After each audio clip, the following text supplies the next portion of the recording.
शिव की महिमा अपार है जो कि शब्दों में बयान नहीं की जा सकती। महादेव को भोलेनाथ भी कहा जाता है क्योंकि वह जल्द से अपने भक्तों की भक्ति से खुश हो जाते हैं।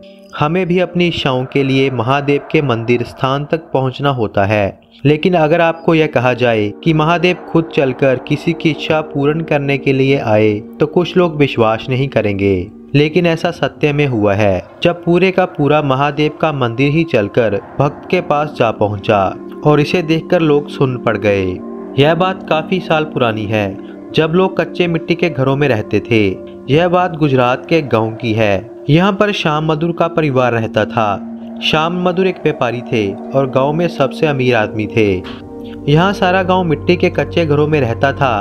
उस समय श्याम मधुर एक इकलौते ऐसे व्यक्ति थे जिनका घर आस पास के कई गाँव में से पक्का और ईंट से बना हुआ था। श्याम मधुर जी की एक ही औलाद थी और वह थी उनकी लड़की नैना। नैना काफी सुंदर थी और अच्छे संस्कारों वाली लड़की थी। गांव में एक पुरातन शिव मंदिर था।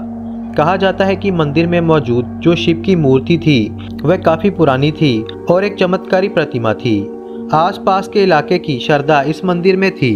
इसी प्रकार श्याम मधुर तो अपने व्यापार में व्यस्त रहते थे, लेकिन उनकी लड़की नैना शिव की भक्ति में लीन थी। हर रोज बचपन से ही वह शिव की पूजा के लिए उसी मंदिर में जाती थी। धीरे धीरे समय बीता और नैना 20 वर्ष की हुई। सावन के महीने में हर बार वह व्रत रखती थी और मन ही मन में पूजा करती। उधर श्याम सुंदर अपनी लड़की के लिए रिश्ता ढूंढ रहे थे। नैना सुंदर तो थी, उसे लोग देखने भी आते थे, लेकिन कहीं पर भी नैना की शादी तय नहीं हो रही थी।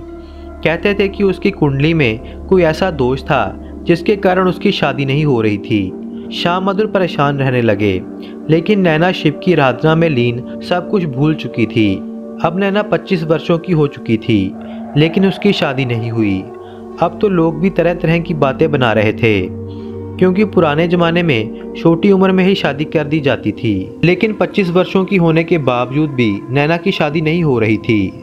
लेकिन श्याम मधुर ने देखा कि नैना को तो इस बात की कोई फिक्र ही नहीं और इतने सालों से वह शिव का व्रत रखती आ रही है, फिर भी उसकी शादी नहीं हो रही। कहीं शिव की भक्ति में वह सारी उम्र कुंवारी ही न बैठी रहे। इसीलिए श्याम सुंदर ने नैना का मंदिर जाना भी बंद कर दिया और साथ ही साथ यह भी कहा कि अगर तुम्हारी भक्ति सच्ची है तो महादेव को खुद चलकर तुम्हारे पास आना होगा। लेकिन नैना यह मानने को तैयार नहीं थी, क्योंकि वह बचपन से ही मंदिर जाकर पूजा करती आ रही थी। लेकिन श्याम मधुर ने जबरदस्ती उसे घर में कैद कर लिया। नैना का मंदिर जाना भी बंद कर दिया। ऊपर से सावन का महीना था और पहला सोमवार भी आने वाला था। अब नैना क्या करती? उसने महादेव के आगे विनती की कि वह सावन के इस पहले सोमवार को आपके दर्शन चाहती है और जो नैना के परिवार को उसकी भक्ति पर संदेह है उसे दूर करने की भी विनती की। तभी उस दिन गांव में जोरदार वर्षा होने लगी और बहुत दिनों तक वर्षा थमी नहीं। जिस तरह से लोगों के घर कच्चे थे, वैसे ही मंदिर पुरातन और कच्चा था।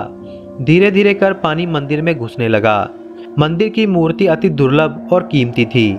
गांव वालों ने फैसला किया कि मूर्ति को यहाँ से कहीं और लेकर जाना होगा, नहीं तो यह मूर्ति बिल्कुल डूब जाएगी और खराब हो सकती है। तभी सभी ने फैसला किया कि श्याम मधुर का एक घर है जो पक्का है, यहाँ पर यह मूर्ति सुरक्षित रह सकती है। इसी प्रकार सारा गांव शिव की वह प्रतिमा लेकर श्याम मधुर के घर पर पहुंच गया। शिव का स्वरूप देखकर श्याम मधुर हैरान रह गए। तभी नैना ने झुककर शिव का स्वागत किया और अपने पिता को कहा कि आज सावन के पहले सोमवार शिव खुद चलकर हमारे घर पर आए हैं। श्याम मधुर रोने लग पड़े। मूर्ति को अपने घर में स्थापित किया और वर्षा थमने पर श्याम मधुर ने मंदिर को पक्का बनवाने का फैसला किया। मंदिर को बनाने के लिए एक इंजीनियर को बुलाया गया। अंग्रेजी हुकूमत का राज था, तो एक भारतीय पढ़े लिखे इंजीनियर को बुलाया गया। मंदिर का काम चला और इसी इंजीनियर को नैना पसंद आ गई और उसने बिना किसी कुंडली को देखकर नैना से शादी कर ली।